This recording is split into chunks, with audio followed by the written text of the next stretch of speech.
Bonjour à tous et bienvenue dans ce podcast. Et oui, j'ai pas eu le temps de faire de vidéo, donc ça va être un podcast sur la notion de liberté.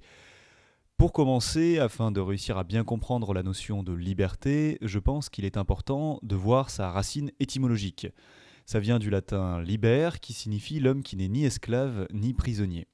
Ça fait bien entendu référence à l'époque antique dans laquelle la liberté était réservée aux citoyens. On peut faire ainsi un lien entre liberté et politique et parler donc de liberté politique. Un concept clé va être relié à ça, la notion de responsabilité notamment. On le sait tous, on connaît cette phrase, ma liberté s'arrête là où celle des autres commence, et cela rentre en jeu notamment par rapport à des concepts importants tels que le droit et le devoir. Mais également, il peut y avoir au sein de la politique et de la société des conflits entre les libertés, et ça va amener toute une consonance morale et politique justement à notre raisonnement sur la liberté. Bien entendu, il ne faut pas oublier qu'il y a d'autres définitions et d'autres visions de la notion de liberté.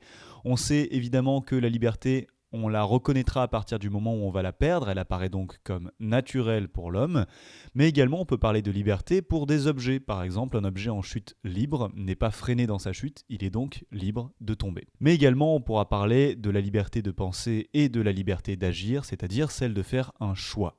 On peut donc se poser la question si nos actes et nos pensées sont conditionnés, c'est-à-dire si nous sommes libres totalement de faire ce que l'on souhaite faire. Par rapport à cela, une question est importante, c'est de relier la notion de liberté à celle de nature, parce que notre liberté semble pouvoir être contrainte par des lois naturelles. Nous ne sommes par exemple pas libres de ne pas vieillir ou pas libres de ne pas manger, car nous sommes obligés de le faire. En effet, si j'arrête de manger, je meurs, tout simplement. De cette manière-là, je vous propose de commencer avec une première partie de raisonnement, à savoir que notre liberté semble conditionnée. Car être libre, ce n'est pas totalement faire ce que l'on veut. De manière naturelle, lorsque l'on définit la liberté, qu'on demande la notion de liberté par exemple à un enfant, celui-ci va nous dire la liberté c'est faire littéralement tout ce que je veux sans contrainte. Eh bien en réalité ça serait totalement irréel. C'est ce que développe Épictète dans ses entretiens, il va nous dire justement qu'on ne peut pas faire ce que l'on veut, mais qu'on fait surtout ce que l'on peut faire. C'est-à-dire qu'il va falloir déterminer ce qui dépend de nous et ce qui ne dépend pas de nous. Et donc désirer ce qui dépend de nous et accepter ce qui ne dépend pas de nous. En parallèle, on se rend compte également de l'importance de cette liberté, car même si nous sommes conditionnés par des éléments extérieurs, cette liberté est totale et peut également générer de la peur et de l'angoisse. C'est ce que Sartre va développer dans L'être et le néant en 1943. Selon lui, le fait que nous soyons totalement libres, c'est-à-dire non déterminés dès notre naissance, c'est le principe de l'existentialisme. L'existence précède l'essence, c'est-à-dire que je ne suis pas déterminé à ma naissance, je vais me déterminer par des actes. Eh bien, cette liberté-là va produire une angoisse chez l'individu, parce qu'il va se demander qu'est-ce que je vais faire. C'est ainsi que Sartre va nous dire, c'est dans l'angoisse que l'homme prend conscience de sa liberté.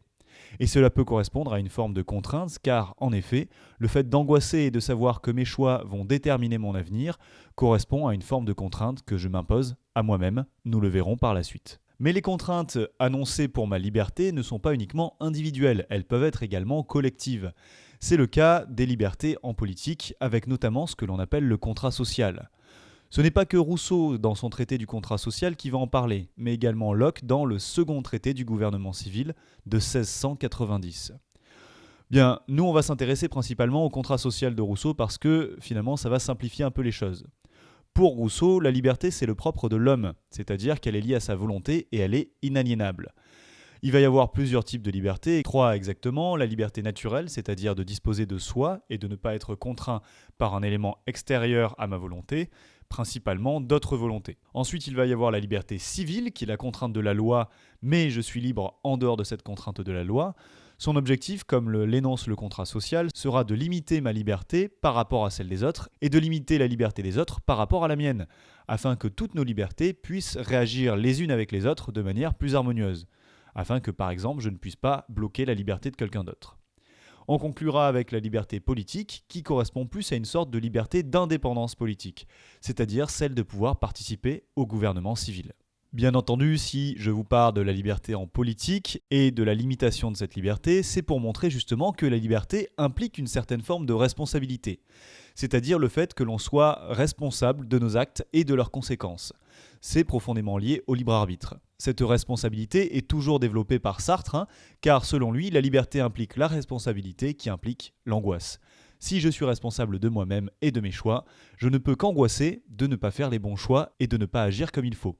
On peut également se poser la question de la responsabilité face à la politique et à la justice. Qu'arrive-t-il de la personne qui est inconsciente ou dans le cas d'une folie, par exemple ?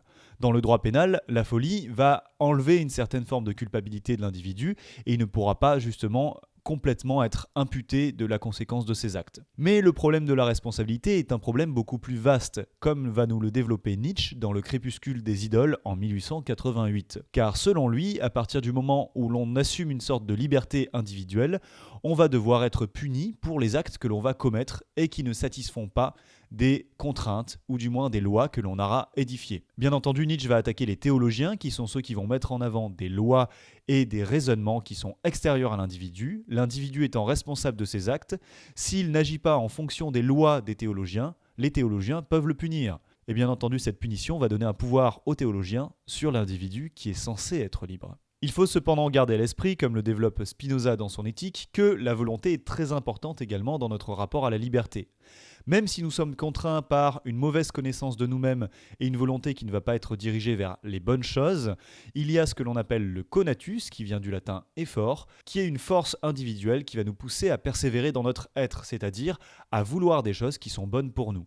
Notre volonté va donc s'exprimer à travers le corps, nous allons chercher l'utile et l'agréable, mais également s'exprimer à travers notre âme, c'est-à-dire notre esprit, à la recherche de la connaissance. Le conatus va nous rendre heureux, nous sommes donc libres d'agir vers ce qui nous rend heureux, mais des fois, on peut se tromper. Bien, on va pas s'arrêter sur ça, bien entendu, et on va se questionner également sur le rapport de l'homme aux nécessités. On l'a vu, la liberté ne peut pas exister sans contraintes. Mais est-ce qu'il peut exister des contraintes qui sont nécessaires, c'est-à-dire des contraintes face auxquelles l'homme n'est pas capable de s'extraire ? C'est le cas notamment de l'arbitraire. L'arbitraire, ce sont des choses qui sont extérieures à nous et que l'on ne peut pas maîtriser, voire même que l'on ne comprend pas. L'un des premiers éléments arbitraires qui pourraient contraindre notre liberté se trouve dans la littérature grecque et dans la mythologie. Nous le voyons donc principalement dans tout ce qui est littérature liée à l'Iliade d'Homère et à l'Odyssée, dans la mythologie grecque, mais aussi dans les adaptations du XVIIe siècle du classicisme au théâtre. Au théâtre du XVIIe siècle et également dans la mythologie, le destin, c'est une force supérieure aux dieux qui symbolise la nécessité. C'est le cas par exemple des Érini dans Échille qui sont des créatures symbolisant le destin qui va obliger les personnages et les dieux à se contraindre à une nécessité extérieure. Le destin en ce cas-là est une force indépendante de la raison. C'est une force supérieure qui va tout déterminer. Bien entendu, lorsque l'on va passer à au-delà du destin et que l'on va rentrer notamment dans le monothéisme du point de vue de la société, il y a un autre élément qui va nous contraindre de l'extérieur, c'est ce que l'on appellera la providence divine. C'est-à-dire que Dieu a un dessein pour chaque homme, ou du moins Dieu a déterminé les choses à l'avance, donc nous sommes contraints. Bien entendu, il ne faut pas imaginer cette contrainte ou cette connaissance des choses qui vont arriver par Dieu comme une contrainte qui va obliger l'homme à agir systématiquement comme c'était prévu. C'est ce que Leibniz va développer dans son discours de métaphysique en 1686. Le fait que Dieu sache que les choses vont arriver ne veut pas automatiquement dire que je suis obligé de faire les choses, que nécessairement je les fasse, même si je vais les faire parce que Dieu voit l'avenir d'une certaine manière. Si vous n'avez pas compris, ça se joue justement sur les points de repère de nécessité, contingence et possibilité. Il est nécessaire que je fasse quelque chose pour Dieu parce qu'il le sait, mais avant que je le fasse, tout cela est contingent, c'est-à-dire qu'avant que je réalise l'action, celle-ci aurait pu ne pas arriver. Même si Dieu sait que je vais la faire quand même. Il me connaît bien. Une autre forme d'élément extérieur contraignant la liberté, c'est le déterminisme. C'est une théorie selon laquelle les événements du réel, y compris ceux du monde humain, sont soumis à un enchaînement causal nécessaire. Il y a plusieurs formes de déterminisme, notamment le déterminisme naturel qui correspond aux conditions de possibilité de notre existence. Je suis un être humain biologiquement constitué, je ne peux pas m'extraire de mon caractère biologique. Cela amène également une réflexion sur un principe de déterminisme universel. Si tous les éléments sont reliés par une chaîne causale, c'est-à-dire un enchaînement de causes et d'effets, si notre connaissance des causes et des effets se développe et notre capacité à les prendre en compte aussi, est-ce que nous ne pourrions pas voir l'avenir ou savoir exactement ce qui va arriver. Ça enlèverait une certaine forme de liberté, comme le développe Laplace dans ses essais philosophiques sur les probabilités en 1921. Ce déterminisme-là peut amener une certaine forme de fatalisme, c'est-à-dire qu'il va falloir se dire parfois que les choses arrivent telles qu'elles doivent arriver.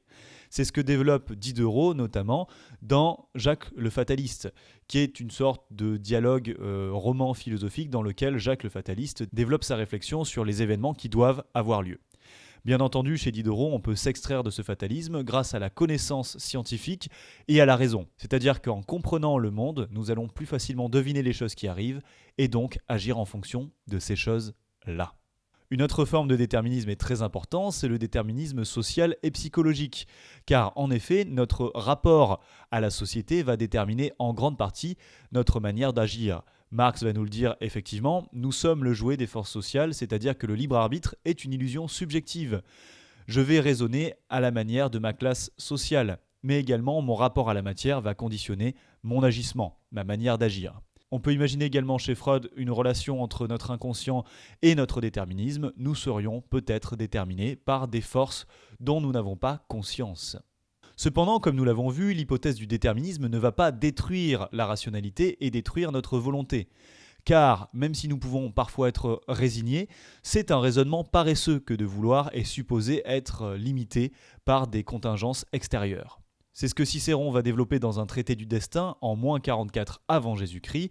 Il va dire justement que si le futur est entièrement déterminé, je n'ai rien à faire. Or, ne rien faire, c'est un peu la solution du flemmard. Alors que le philosophe, lui, doit agir nécessairement, logiquement et avec raison. Cela nous amène à notre troisième et dernière partie. Nous voyons bien que malgré les contingences et malgré les déterminismes, et malgré donc ces contraintes, l'homme peut agir et être libre. Et cela, il peut le faire grâce à l'usage de sa volonté. C'est ce que Kant va développer dans la critique de la raison pure en 1869. Selon lui, nous sommes inscrits dans une causalité liée au phénomène. Et il va ajouter dans la critique de la raison pratique que cette causalité-là, même si elle nous contraint, nous pouvons nous en extraire. En effet, lorsque nous agissons en fonction de la loi morale, c'est-à-dire moralement avec notre raison pratique liée à l'action morale, nous nous libérons de la causalité des phénomènes naturels parce que nous générons une nouvelle forme de causalité qui nous est propre. Ainsi, c'est par le raisonnement pratique, l'action morale, que nous pouvons nous extraire des contraintes déterminantes du monde extérieur. Ce règne moral serait donc la condition de notre liberté. Mais également d'autres philosophes, tels que les stoïciens comme Épictète, vont développer l'idée qu'il faut assumer sa liberté et faire œuvre de prudence. La liberté, c'est une forme de responsabilité. Et savoir ce que je peux faire, ce sur quoi je peux agir, et laisser tomber ce sur quoi je ne peux pas agir, fait partie justement d'un développement et d'un raisonnement qui va me rendre libre. En étant prudent, je vais mieux juger les choses et avec science, je vais savoir comment agir. Et si je sais mieux comment agir, je ne vais pas me laisser enfermer par des mauvais choix. En conclusion, on se rend compte que la liberté est profondément liée au libre arbitre, à la responsabilité, à la volonté, mais également à l'autonomie. Je n'en ai pas parlé, mais c'est ce dont parlent les stoïciens, c'est-à-dire le fait de se donner une règle à soi-même, c'est-à-dire incorporer les contraintes et les limitations de ma liberté, mais réussir à jouer avec et à les maîtriser avec un bon jugement rationnel. Ainsi, les contraintes sont obligatoires et impossibles à éviter dans la liberté, et elles posent le problème du déterminisme, le déterminisme social, naturel et psychologique. Cependant, ce déterminisme pourrait n'être qu'une illusion du flemmard non-philosophe qui cherche simplement à se laisser guider par le destin. La véritable liberté reposera donc sur l'usage de ma raison, de comprendre les nécessités qui me contraignent et donc d'agir en connaissance de cause. J'espère que ce petit podcast vous aura plu. Je pense que je vais faire un petit peu plus de podcasts et moins de vidéos. C'est plus facile à monter et c'est plus agréable pour moi à faire. J'espère également que c'est plus agréable pour vous. En tous les cas, je vous dis à la prochaine et si vous avez des questions, n'hésitez pas à me le poser sur mon fil Instagram. Allez, à très bientôt.